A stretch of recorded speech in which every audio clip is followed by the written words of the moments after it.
What's up, and welcome into Fantasy Baseball today on Wednesday, September 27th. I am Frank Stampfl, joined by Scott White. Today on the show, Michael King, Ryan Pepio, and Reese Olson. They just keep on doing their thing, winning people leagues right now. Elly De La Cruz had the third hardest hit baseball this season, and we have some other rookie hitters that are really finishing strong. So we'll take a look at those names as well. Let's jump in. That ball did have a family. We'll get to Elly De La Cruz in just a bit, Scott, but you are up first. Your player of the night.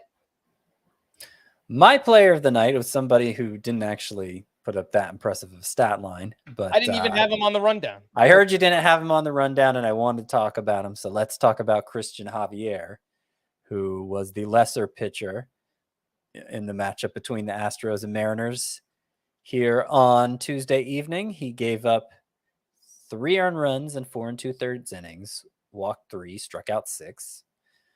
Not the most amazing start, but 16 swinging strikes on 91 pitches, 11 of those swinging strikes on his fastball. And this follows a very impressive start against the Orioles, where he struck out 11 in 5 innings. He had 20 swinging strikes, 14 on the fastball. And even his start before that, 13 swinging strikes, 8 on the fastball. This is more like the Cristian Javier we came to love, getting a lot of whiffs on that fastball. I think he's trending the right direction here. Obviously, it's too late for him to be of any use this fantasy season if you started him this week. Okay, he kind of has you in a little bit of a hole. But we're at a point where we're evaluating players just as much for next season. And he's going to be an interesting case because I still think there's a lot of upside. Obviously, he peaked in 2022, but he looked like a guy who had a lot of upside even in the years even before then. And if he's figured it out with the fastball, if that's a big weapon for him again, then he's going to make for a pretty exciting sleeper next year, I would say. He is one of those pitchers, Cristian Javier, who will be ranked within the glob of about 60 pitchers or so that are going to be, we're all just kind of going to be guessing what order to draft them. But he is one I'm going to specifically target because I think the upside, and specifically the strikeout upside, is higher for Cristian Javier. And the good news is we'll get to continue to evaluate him. Well, maybe we won't. The Astros might not go to the playoffs, so maybe we won't. But if they do make it to the playoffs, then we'll get a few extra starts, hopefully, to see if he progresses from here. Yeah, and I'm just taking a look now at his pitch mix from today. He did get 4 whiffs on 8 swings on the slider, so that's a 50% whiff rate. He only had 2 whiffs on his slider in his previous start. The fastball has looked much better. You're right about that, Scott. But I think for everything to click, and we know this about Javier, we saw it last year, he really needs both of those 2 pitches to be on, the fastball and the slider. But I think this is kind of step 1 in the recovery is getting that fastball going. And then hopefully he can kind of figure out in the offseason what went wrong with the slider and get that going again next year. I have a feeling, again, I don't know, I can't gauge the entire fantasy industry's perception of Cristian Javier right now. But my guess is people are probably not going to be too excited to draft him, at least based on this past season. So, I mean, that's the impression I've gotten. I know, Saris has been down on him for months, and he's highly influential for good reason. He's good at evaluating pitchers. But even if you're breaking down, like, okay, you're explaining why a pitcher struggled. Okay, this pitch doesn't have the right shape or whatever. I don't know, all the methods that he uses. You're still evaluating results. Ultimately, it's just going deeper in evaluating the results and explaining results with different results. And like, if a guy's just messed up, the results are going to be bad across the board. And I think Cristian Javier was just kind of messed up most of this year. But late this season, he seems like he's starting to figure it out again. Yeah, and I'm just checking in on a home keeper league that I have. You keep 4 players year over year. I really don't have great keeper options. One of them is Cristian Javier, who is a round 20 keeper. So I have a feeling that I'll obviously keep him there and just kind of hope it works out and he gets back on track. Yeah. So that's a nice discount, even Yeah. expecting him to be discounted already. Yeah. You know what's funny, Scott? You and I, we had so many similar picks coming into the year. One of those, Cristian Javier to win the AL Cy Young. How about that? Oops. I don't even Oops. remember that, but I'll take your word for it. I was Yeah. high on him. I know that much. I think we both had the Braves over Mariners in the World Series too. So Yeah, that's still kind of alive. I mean, the Mariners are kind of frustrating right now, but what is the AL wild card situation? Okay, so the Rays are obviously in. And then it's Blue Jays, Astros are in the top. Astros are in the okay, so the Mariners are a game and a half back, but that's before this one's over. So they're about to be half a game back of the Astros. Still very tight between the Astros and Mariners for that final playoff spot. And it's still technically possible the Blue Jays could blow it. And both the Astros and Mariners get in. I guess it's still technically possible the Rangers could blow it for the NL West lead, but it would take some fairly miraculous events. all right. Well, player of the night for you, Cristian Javier. For me, I am going to go with Seth Lugo, who we talked a lot about this season, Scott. I kind of had a stretch there where I was begging everyone to pick him up and talking about how undervalued Seth Lugo was. And then, of course, he kind of had some rough outings in the middle part of the season. But here he is, finishing strong, saved his best start of the season for last. He came within 1 out of his first career complete game, and he wound up with 8 2/3 shutout, 3 hits, 3 walks, 7 strikeouts, only 8 swinging strikes. But with Lugo, we know the deal. He doesn't really thrive on getting swings and misses. It's more ground balls and having good defense behind him and limiting the walks. But yeah, they let him go because I guess this is his last start of the season. He had 106 pitches through 8, and they let him come back out. So he wound up with 123 pitches. Again, 1 out here from getting that complete game. He has quality starts in 7 of his last 8 outings, and looks like he's going to finish the season with a 3.57 ERA, a 120 WHIP, and in a year where we've talked a lot about inconsistency and big blow up starts here, Seth Lugo has been one of the, I guess, lesser pitchers that has been consistent this year. Any thoughts on him? Yeah, he's been great. Obviously, we've talked about him a lot. He's been in the sleeper pitchers a lot. He'll be part of the glob next year. And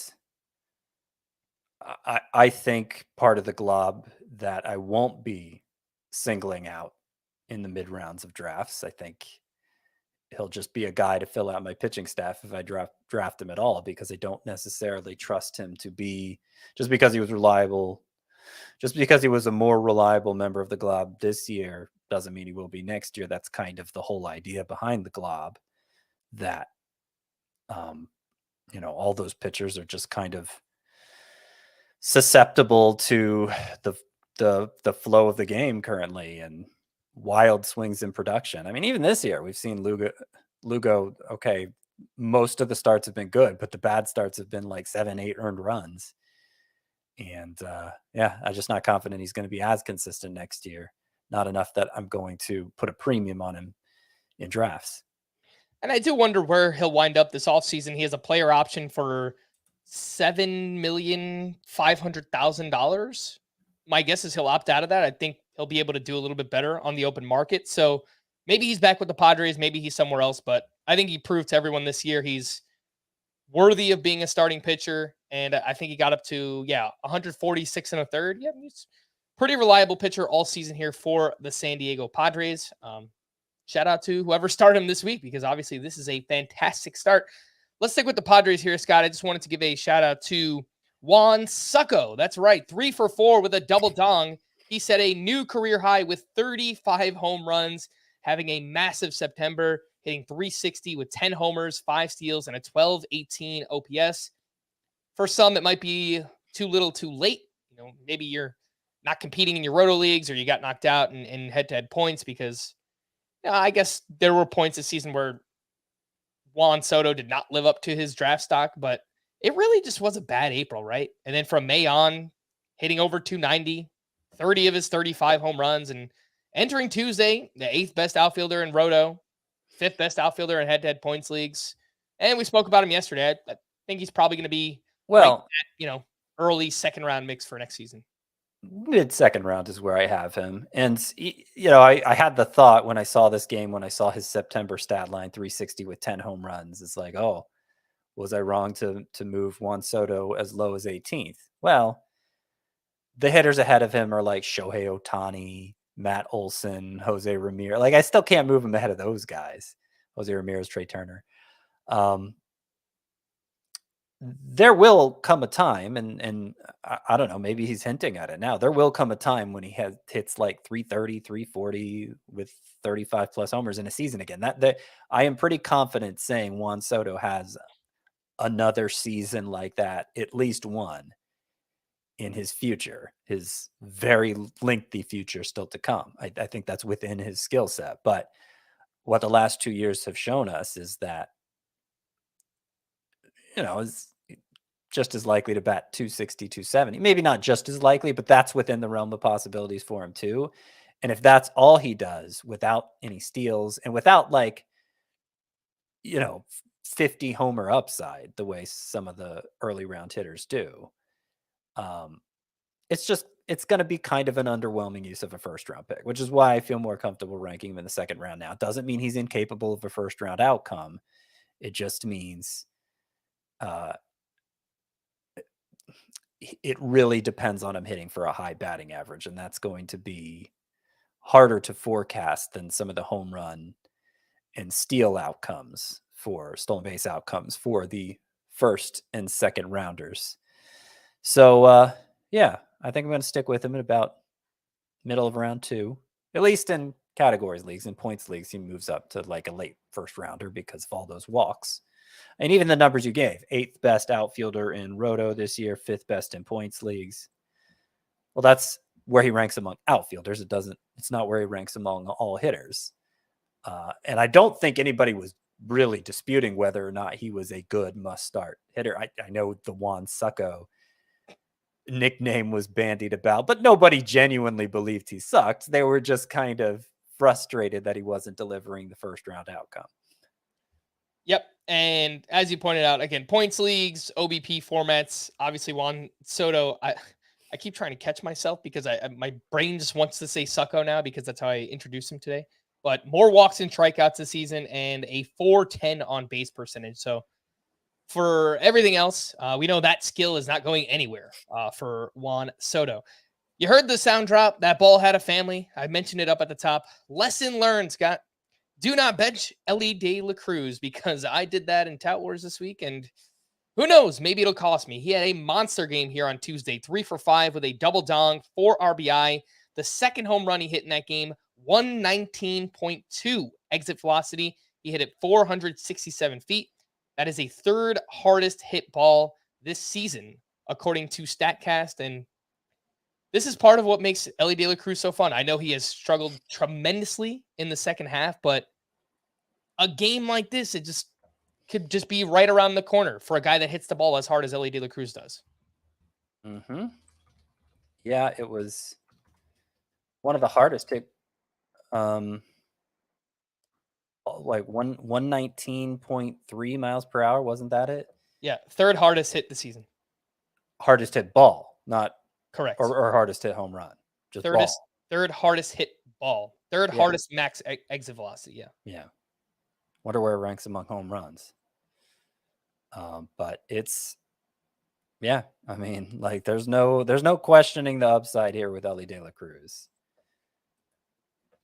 It is kind of the same story as with O'Neal Cruz when he got called up last year. Like the upside is so palpable because of those exit velocities, and just watching him play can put on a show. But can he keep the strikeouts under control enough that he's going to be reliable for you in fantasy? And it remains to be seen. The thing about Elly De La Cruz versus O'Neal Cruz, and then O'Neal Cruz has stolen base ability as well, but Elly De La Cruz is like an elite base stealer. Like he is racking those things up, and that gives him such a nice floor.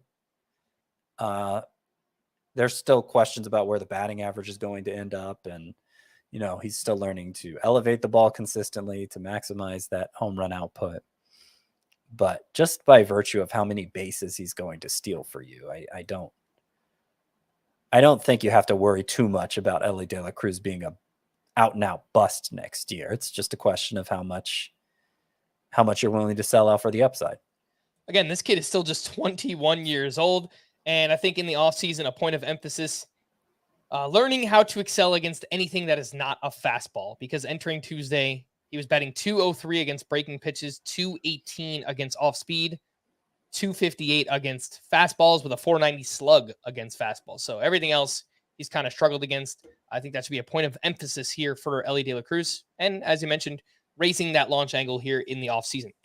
Oh my goodness gracious, offense of the night. D-backs, they put up 15 runs on 12 hits. They are fighting for their playoff lives as well. Ketel Marte went 2 for 4 with his 25th home run, has had a great bounce back season, hitting .281, 94 runs scored, and an .858 OPS.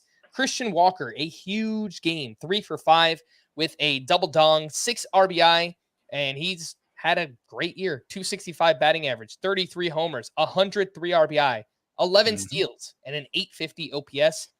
Oddly enough, not many were predicting Christian Walker to take a step forward in 2023. His numbers this year are even better than last year. Yeah, and a top 5 first baseman in both formats, both roto and head-to-head points. Oddly enough, he's someone that has always hit the ball hard. Last year, 90 mile per hour average exit velocity. This season, 87.9. And I hadn't really noticed that until today, the final week of the season. But it hasn't affected his barrel rate. That's basically identical to where it was last year. So maybe he's just making softer contact at times this year. But when he puts it in the air, he's still getting the same results as he did last season.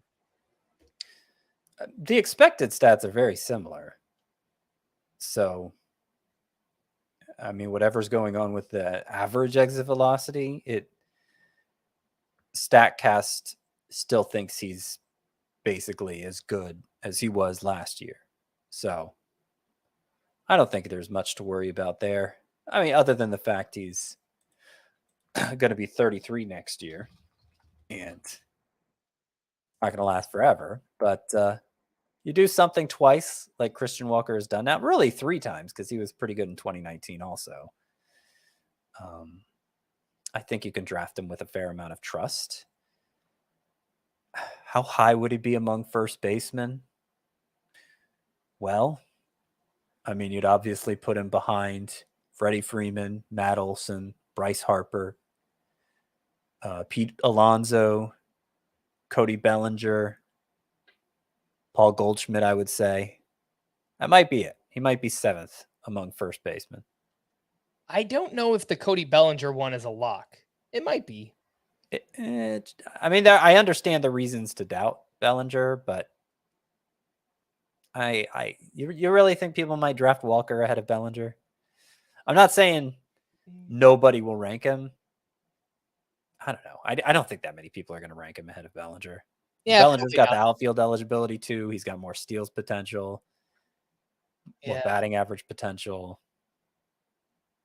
I hear you. Christian Walker's just been so good, man. I mean, I understand the idea. I'm going to pass up Cody Bellinger to take Walker later. I can understand that rationale, but just in terms of pure rankings, where did they go relative to each other in that mock draft? And this mock draft is getting such outsized attention. Cody Bellinger, I think we did the first 6 rounds of a 15-team league, so top 90 picks. And Bellinger was drafted. I don't know if Christian Walker was. Let's find out. No, he was not. Cody Bellinger went at pick 55. And Christian Walker did not go in the top 90 picks. Yeah. All right. Maybe I'm way off then, at least based on this first mock draft.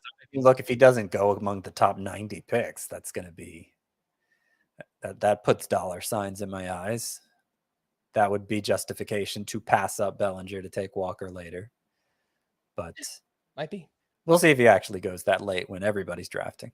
All right. Well, don't want to bring the podcast down here, but obviously we lost a big name in the baseball world and the baseball family here on Tuesday. Rest in peace to the Hall of Famer, Brooks Robinson, regarded as one of, if not the best defensive third baseman of all time. So obviously a somber note here, but rest in peace to him. And, thoughts are with his family and friends.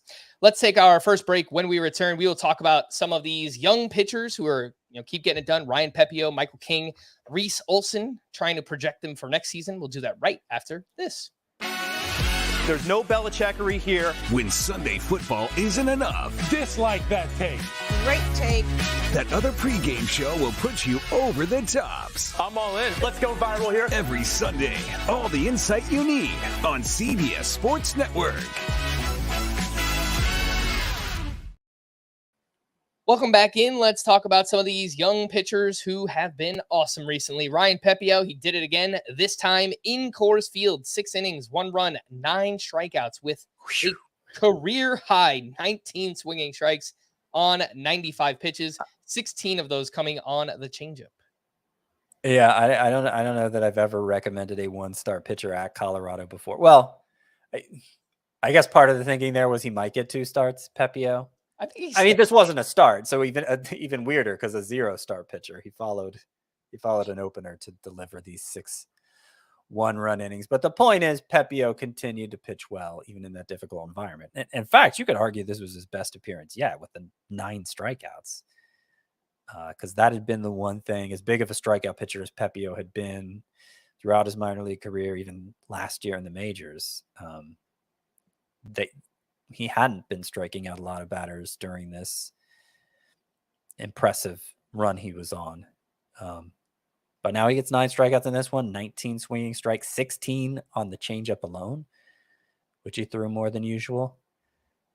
He has now, Ryan Pepiot, thrown 6 in for despite coming, despite not consistently starting. He has thrown 6+ innings in 4 straight appearances. So workhorse. He has 4 total walks in 7 appearances this year. He had more than that in just 2 last year. He had 8 walks in his first 2 appearances in the majors last year. He has 4 in 7 appearances this year. Yeah. He's been lights out with the Dodgers. He's thrown 39 innings this season, 1.85 ERA, a .74 whip, those 35 strikeouts to 4 walks. As you mentioned, a 12.3% swinging strike rate for Ryan Pepiot. Reese Olson. I think I said that wrong. Let me correct myself. No, I said it right. Oh, he had more walks than that in just 1 appearance last year. 4 total walks in 7 appearances this year. He had 5 in his first appearance last year. Oof. Yeah, it's been a complete 180 here for Ryan Pepiot in terms of the control. 0.9 walks per 9. This is still a really small sample size we're dealing with, only 39 innings again. We'll see how he looks in the postseason, how he's deployed, and if he can handle that kind of pressure, I suppose. But the only place it could go is up, I think, Scott, because if he performs well in the playoffs, all eyes on him and the Dodgers and what they're doing. We could get some serious helium going into next season. Reese Olson, another strong outing. This one against the Royals, 5 2/3 innings, 2 runs allowed. Only one of those was earned.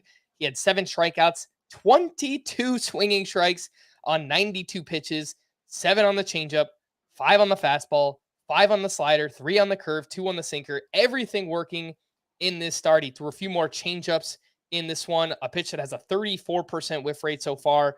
The slider also has a 41% whiff rate.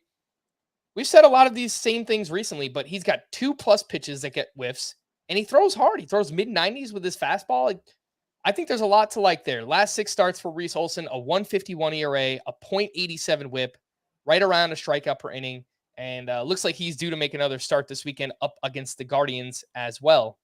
Any thoughts on Reese Olson?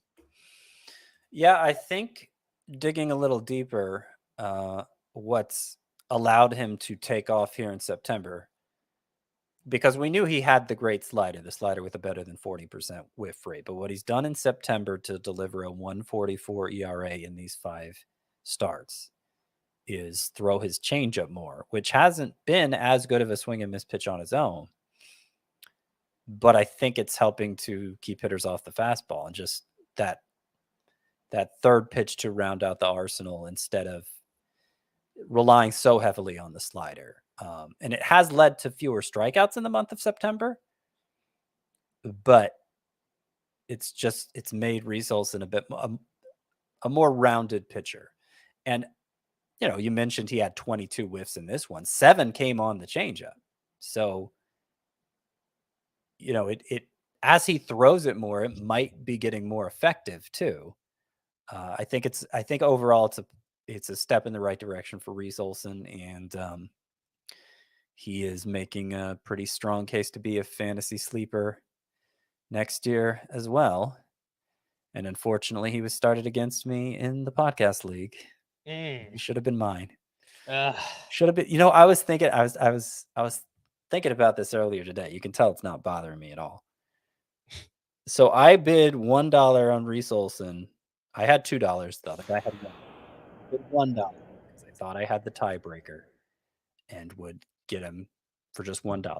I was thinking today, it didn't even matter. There was no reason for me to save $1 for my next bid. Like, I might as well have just bid the 2, because the other guy would have bid bid 1 on his favorite player. And regardless of whether I had $1 or 0 left for my next bid, it would have gone to me. The third player would have gone to me either way, because he would have had nothing but $0 bids left. I would have had nothing but $0 bids left, but his bid was the more recent bid. So there was absolutely no reason for me to bid $1 on Reese Olson.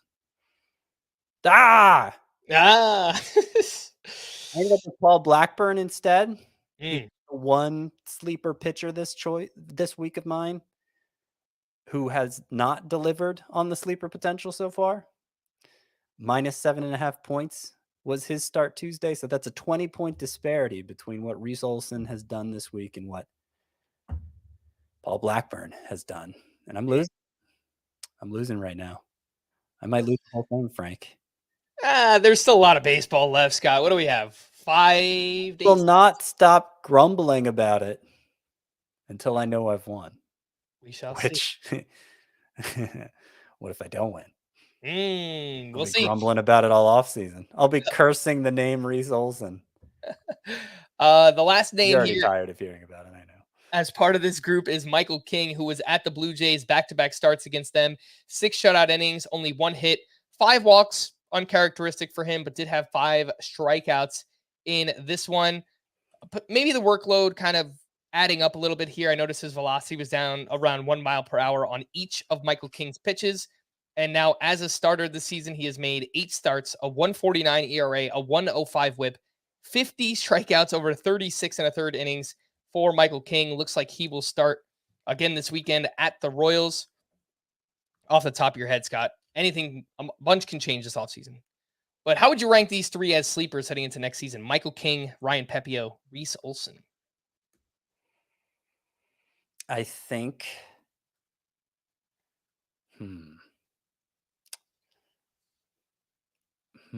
That's so Olson will be 3rd. I'm debating King or Pepiot number 1. I think I'm gonna lean King because I think he has a bit more strikeout potential, and I think the Yankees are less likely to play games with his workload with the way they deploy him than the Dodgers will. That might get frustrating for Pepiot next year. Maybe they don't. Maybe they just turn him loose in the rotation, but I think it's more likely that the Yankees do that with King. So I'll go King 1, Pepiot 2, Olson 3 in terms of sleeper appeal next year. I just thought of a great soundbite too for Michael King, and it's too late in the season. So I hope he is a sleeper for next year, and I hope we're excited about him, because I will make that soundbite, and I will not reveal it because I want it to be a surprise. But honestly, I'm not sure how many people will know it. It's from a wrestling movie anyway. Not so young pitchers who have also been performing, I guess, just sporadically throughout the year. We've talked a lot about these guys as well. Bobby Miller, an awesome start, also in Coors Field, 7 innings, 2 runs, 9 strikeouts to 0 walks. He had 16 swinging strikes on 91 pitches. We saw some big velocity drop from him in this one, maybe by design. Maybe it was something about pitching in Coors Field, but the slider was down over 2 miles per hour. The changeup was down right around 2 miles per hour for Bobby Miller. Didn't matter. He was awesome. And Kyle Bradish continues to dominate as well. He was up against the Nationals. 8 shutout innings, 3 hits, 2 walks, 4 strikeouts. He has gone 6+ innings in 15 of his last 16 starts. Kyle Bradish down to a 2.86 ERA and a 1.05 WHIP on the year. Scott, are both of these pitchers kind of in the glob? And if so, can you see yourself targeting either one with that, that upside that we look for? Bradish, and who was the other one? Bobby Miller. Well, I think Bobby Miller should be regarded as part of the glob, given that he has an ERA of 3.89. Now I do like some of what he's done beyond that, 6 innings or more in 8 of his last 9 starts. But an ERA of 3.89 and what's the strikeout rate? It's probably underwhelming too. It is, after this start, he's at 8.6 Ks per 9. So, I mean, he's an upsidey member of the glob. He is one I might intentionally target from that group. But I do think he'll be ranked within it. And I have been impressed by the workload. Like I said, 6+ innings in 8 of 9. Bradish, I mean, it's been so impressive what he's done here since mid-June, basically. And let's see. Let's find the most optimal end point here. So in 16 starts leading into this one, Kyle Bradish was at 9.8 K per 9. So he'd been getting strikeouts. I mean, you look at the game log, 9 strikeouts, 8 strikeouts, 8. Like, there's a lot of 7s, 8s, and 9s in the strikeout column for Kyle Bradish. So he's succeeding in a way that, even by traditional evaluation standards, we can all get behind. And he's working deep into games. And I know, Saris's Stuff Plus model loved him coming into the year. And that's why, I mean, I was looking at Saris's influence too and saying, Kyle Bradish, I was giving him credit beyond his strikeout rate because of how much Saris's model liked him, and he's been great. And I think he's a very talented pitcher. He's got a great offense behind him, a good park to pitch in. He might be a little bit ahead of the glob next year. I mean, you compare Kyle Bradish to somebody like Zach Eflin or even Justin Steele. I think it's kind of close. Yeah. No, I mean, so what's Bradish's ERA after this start? It's below 3. It's below 3, and Justin Steele's is above 3 now. So Bradish is at 286. I believe Justin Steele is like 306. Yeah. And Bradish has more innings. He's consistently worked deeper into games. He has actually, he doesn't have more innings. Sorry. I think on a per start basis, he has more innings. No, he's only 1 start ahead. Okay, he doesn't have more innings, but he's good. He's been pitching deep into games the past couple months. That stretch that I highlighted, there are very few sub 6 inning starts in there. So yeah, I think they're very close. And I might actually prefer Bradish next year. You mentioned that Stuff Plus metric from Saris, which attempts to do exactly what it sounds like. It measures literally the stuff and the shape of pitches from obviously all different pitchers in the league. And it wasn't just the Stuff Plus entering the season, Scott. It's also within the season. So Kyle Bradish on the year entering Tuesday, he was tied for 2nd among all pitchers in Stuff Plus with Spencer Strider. So take that for what it's worth. According to that metric, Kyle Bradish has some of the nastiest stuff in the league, and it certainly seems like it based on the ratios that he's provided this season. I mentioned at the top, we've got some rookie hitters that are finishing strong and some names that we've talked about recently, Scott, but we'll start off with some corner infielders here. Jordan Walker, he went 2 for 4 in the month of September, batting .313 with 4 homers, a steal, and an .898 OPS. Christian Encarnacion Strand, he also stayed hot, 1 for 5 with his 12th home run. And over his last 20 games, he's batting .366 with 8 homers, 18 RBI, 91.2 average exit velocity. Any quick thoughts here on Jordan Walker and CES?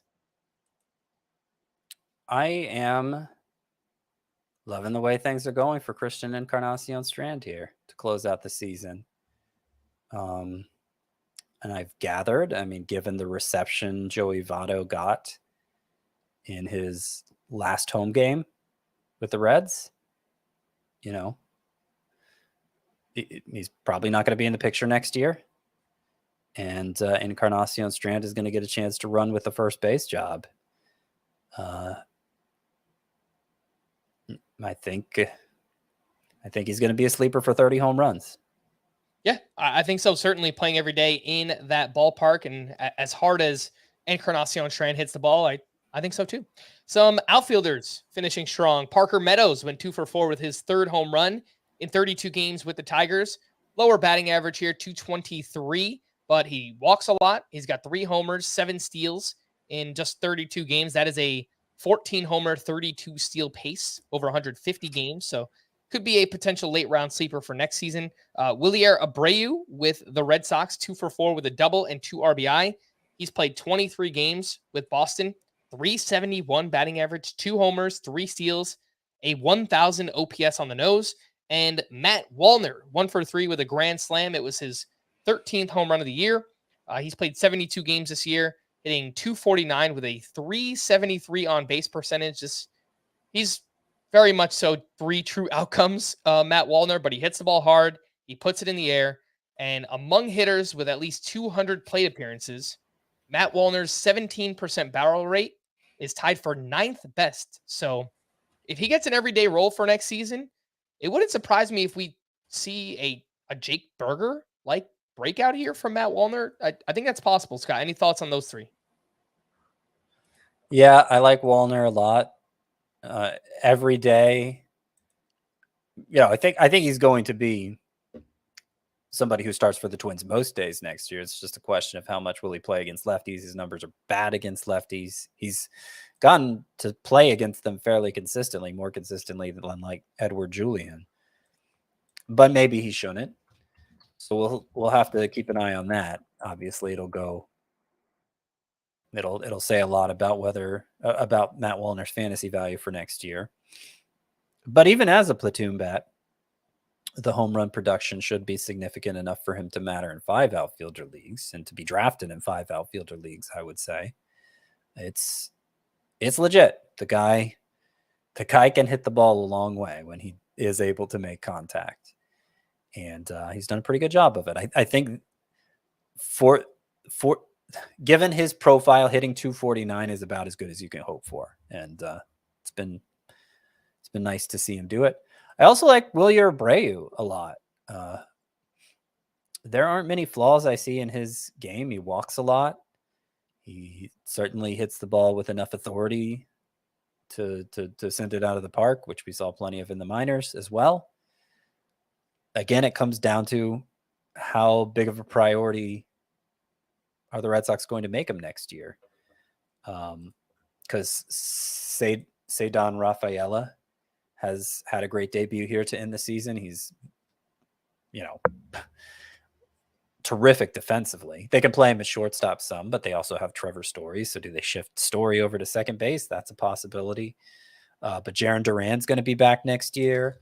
Adam Duvall. Let me see. I think he's under contract. No, he's not. Adam Duvall's going to be gone, presumably. They have Tristan Casas coming back. Yeah, of course. Justin Turner is not under contract, so maybe he'll leave. Yeah. So we'll have to keep an eye on what the Red Sox do. I think it'll go a long way to telling us how much they value Willier Abreu. But if they show that they do, then I'm going to like him as a late outfield sleeper, probably even more than Matt Wallner. All right, and then some catchers that are finishing strong here. Bo Naylor, 1 for 3 with his 10th home run, 3 RBI, his last 25 games, batting .333 with 6 homers, 17 runs, 16 RBI, 4 steals, and more walks than strikeouts. 16 walks to 13 strikeouts, which I think is a pretty underrated aspect of Bo Naylor's game. And Austin Wells, who we spoke about yesterday, back-to-back games with a home run, and his last 8 games batting .276 with 3 homers. I know we've talked about these guys a lot recently, Scott, but Yeah. I think in 2-catcher leagues, Bo Naylor even more so than Wells. Like, he has more prospect pedigree, he has more upside, but I think those guys will be in the mix as like sleeper catchers next season. Yeah, I've had a hard time ranking Naylor. I've been working on catcher rankings the past couple days, and other than Real Muto, Naylor is maybe the one catcher who could give you double-digit steals next year, because Dalton Varsha is not going to be eligible there anymore. MJ Melendez is not going to be eligible there anymore. Not that he's been a big base stealer. But Real Muto will be there, and that's about it. Him and Naylor. So it's going to be a question of how the Guardians seem, as much as any organization, to value defense behind the plate, and they've been reluctant to make use of bat first prospects back there. Seems like Naylor's breaking the mold late this season, but maybe just because they don't have anybody better. So we'll see if they bring in some kind of catcher to split time with him this offseason. The fact he's a left-handed hitter doesn't help the cause, I would say. But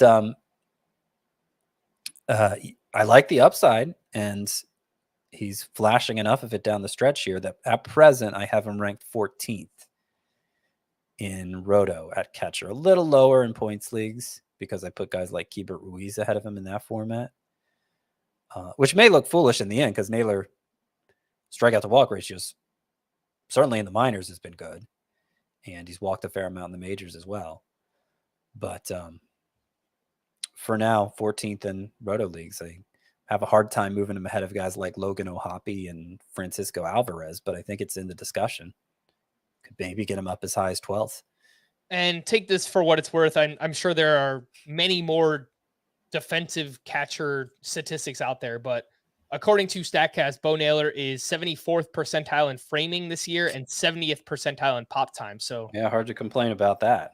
Yeah, it sounds like he's been pretty good behind the plate. So I don't know. I kind of like him. Will he play against lefties? He's been really bad against lefties so far, but so far so good, and finishing really strong here for Bo Naylor. Let's take our final break. When we return, we'll hit some news and notes, and I've got some leftovers. We'll do that right after this. The Scudetto, where the soul of Italy meets the pinnacle of calcio. Catch Serie A on CBS Sports Network and streaming live on Paramount+.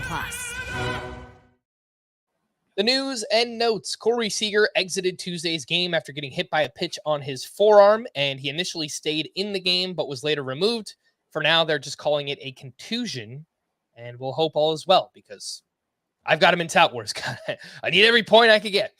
Luis Robert was placed in the IL with a mild left MCL sprain, ending his season, and he wraps up a breakout campaign, batting .264 with 38 home runs and 20 steals for Luis Robert. Max Scherzer upped the intensity of his flat ground throwing on Monday.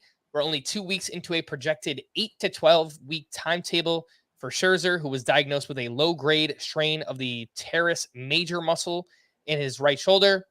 I would be surprised even if we see him at any point in the postseason. I don't think it's going to happen. Randy Arozarena has now missed 3 straight with right quad tightness. Felix Bautista threw a 25-pitch simulated game on Tuesday.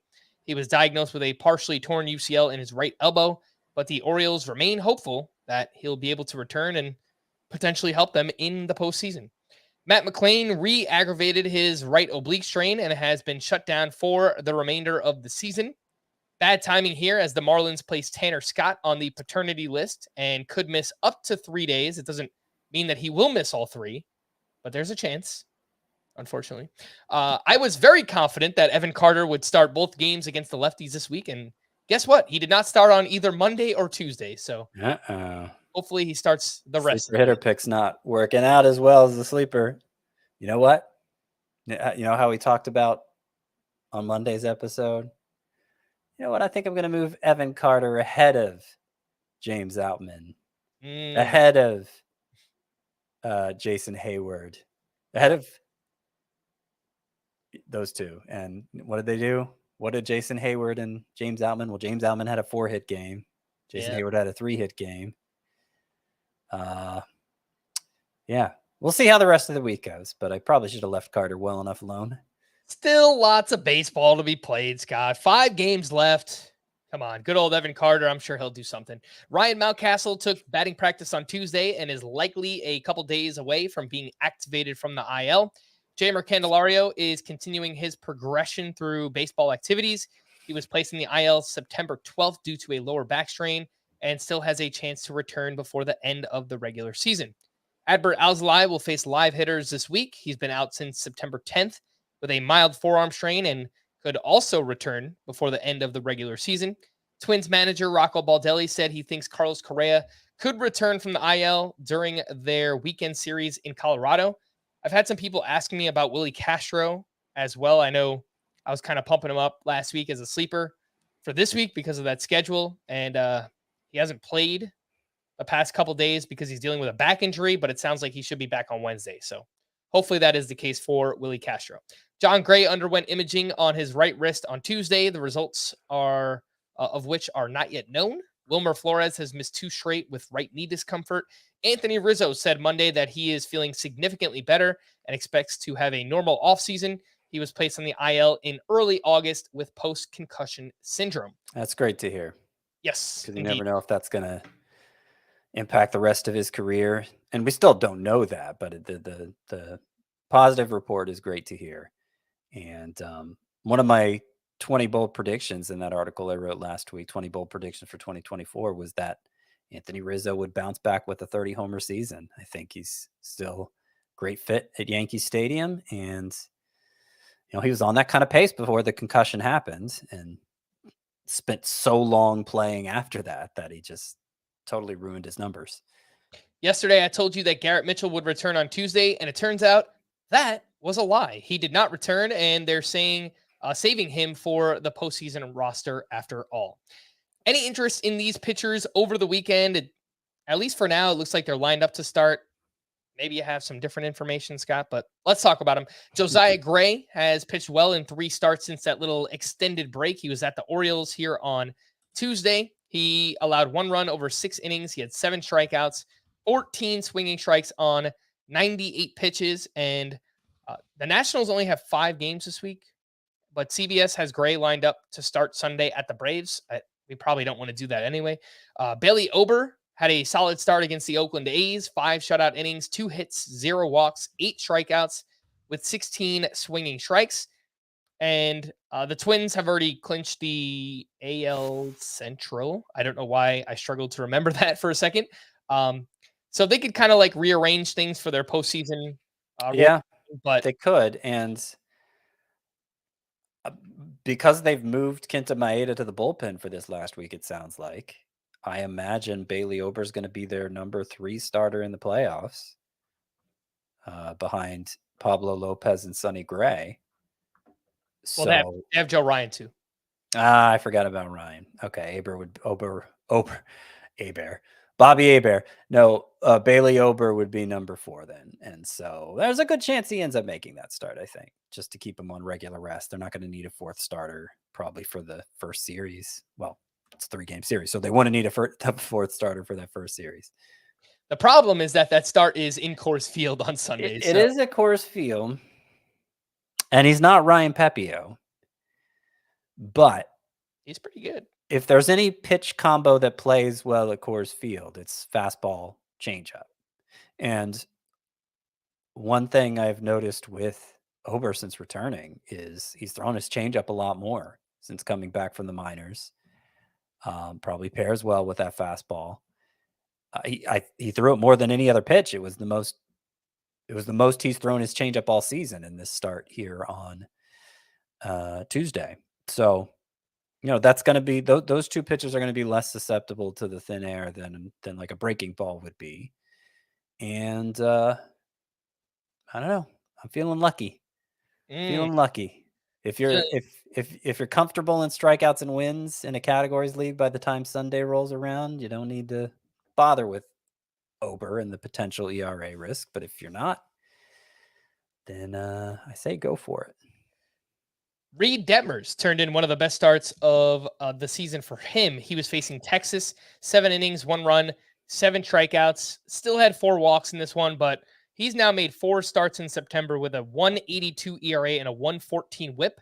Reed Detmers is lined up to face the Oakland A's potentially this weekend. So I think, heck yeah, that sounds pretty good to me. Yeah, it does. It does. And I've noticed with Detmers,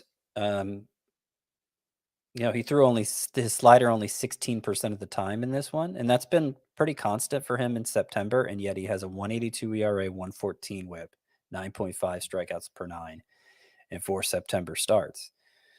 And I'm just wondering if a key to Reed Detmer's success is a little unpredictability. Like, yeah, that slider can be great, but if he's leaning on it too much and not varying his arsenal enough, maybe it's too easy for hitters to time it up. And I don't know. He's varied his pitch selection more here in September and gotten good results. So that might be some reason for optimism for Detmers heading into next season. Last but not least, Miles Michaelis. He had a great start, 7 innings, 1 run, but I don't think we're using Miles Michaelis this weekend with everything on the line. So if anything, it sounds like focus on Reed Detmers and Bailey Ober for this upcoming weekend. We did have ourselves a few pitchers duels here on Tuesday night. It's time to duel. Might be the last time we play that drop this season, so I had to make sure I got it in. Mitch Keller at Aaron Nola, and Mitch Keller, 6 innings, 2 runs, 6 strikeouts for him, 12 swinging strikes in this one. He's kind of alternated quality starts with awful starts over his last 5 outings, but that's the Mitch Keller experience here this season. This is like a pitching duel between the most frustrating pitching duo of 2023. I think that's fair. Aaron Nola on the other side, 6 2/3 innings, 1 run, 8 strikeouts to 0 walks. He had 17 swinging strikes on 90 pitches, back-to-back quality starts for him. The problem this year, home runs, career high 1.5 home runs per 9, 15.7 home run to fly ball ratio. That's the 3rd highest of Aaron Nola's career. So, he's given up the long ball this year. Any thoughts on Keller and Nola? I mean, not really any new thoughts. I think both could be great, but they've let us down enough times this year that they deserve to be ranked within the glob next year. They will be targets I single out in the glob, but I don't think anybody's going to be clamoring to get them. And that's saying something for Aaron Nola, who's been kind of a fixture within the top 12 for several years now. Maybe I'm wrong about him. The fact he has, if he finishes the schedule strong, if he has a good playoff showing, maybe it'll change things. But just based on his season stat line and as many ugly starts have been mixed in there. You look at the game log, plenty of great starts too, plenty of starts that you only see from ace caliber pitchers. Nola still has those, but the bad starts have been so bad that the overall stat line is pretty suspect. Mm-hmm. And this is top-notch level analysis here, but go check out Aaron Nola's numbers in the even years of his career. Next year, 2024, baby. Let's make it happen with Aaron Nola. We don't know where he's pitching in 2024. He's a free agent. That adds another complication. The other pitching duel here, it was Michael King at Kevin Gausman. We spoke about Michael King. Kevin Gausman, back-to-back starts here against the Yankees. Very successful ones. 7 shutout innings, 5 strikeouts with 16 swinging strikes for him. He's down to a 3.16 ERA, 1.18 WHIP, which we talked a little bit about who deserves to be the SP3 on yesterday's podcast for next season. Kevin Gausman, pretty good year, very good ERA, lots of strikeouts, but that WHIP is consistently pretty high, and as much hard contact as he gives up, I don't know that that's going to change. Well, I was looking at that today, and remember last year, his BABIP was totally out of control, and it's gotten better this year. It's still not great, but last year he was 9.7 hits per 9. This year 8.1 hits per 9. The BABIP 363 last year, 327 this year. So the walk rate has about doubled. It's still not a bad walk rate, but it's gotten worse. So the WHIP, which isn't bad, but it's not great either. It's bad for a different reason. for Kevin Gausman this year than last year, which I think gives me some optimism. I mean, look, you get 230 strikeouts with an ERA in the low threes in this environment. I don't care what your whip looks like. You're an ace. But are you willing to invest a third-round pick as a top 5 starting pitcher? That's what it's going to cost, you know?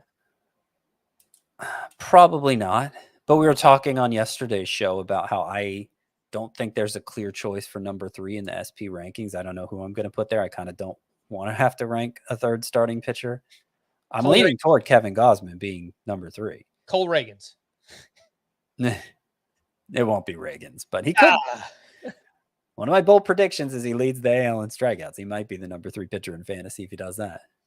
All right, let's talk about some other pitching leftovers here. George Kirby turned in a quality start against the Astros. 6 shutout innings, 5 hits, 1 walk, 4 strikeouts. Weird moment in that game, Scott. I don't know if you saw any clips on Twitter or X, but a fan threw a ball onto the field which hit George Kirby.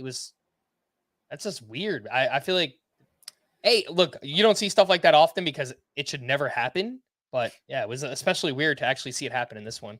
On the complete opposite end of the spectrum, Hunter Green, as soon as we start to buy back in the final week of the season, he got crushed at the Guardians. 3 innings, 7 runs allowed, 3 home runs allowed. The velocity was down in this one for Hunter Green. His previous 3 starts were all pretty damn good. But this he is had 14 strikeouts in his last start. This is part of the problem. It's just giving up hard contact, fly balls. He's prone to giving up home runs. And pitching in a place like Cleveland, you know, it's not really a place where a lot of home runs are hit. So I don't know. He is the ultimate saboteur of this year because everybody started him. Coming off that start he just had with the 14 strikeouts, seeing that he had the Nationals on the schedule this week, a 2-start week. St. Louis next time, another good matchup. So he has a chance to partially salvage it, but he's not going to have a good ERA this week, that's for sure. And surprisingly, his start, I assumed everybody would be starting him. His start percentage on CBS is only 55. It could be that enough leagues out there just aren't even counting the final week of season, like they're done playing, and so obviously the people who have Green in those leagues had no reason to activate him. But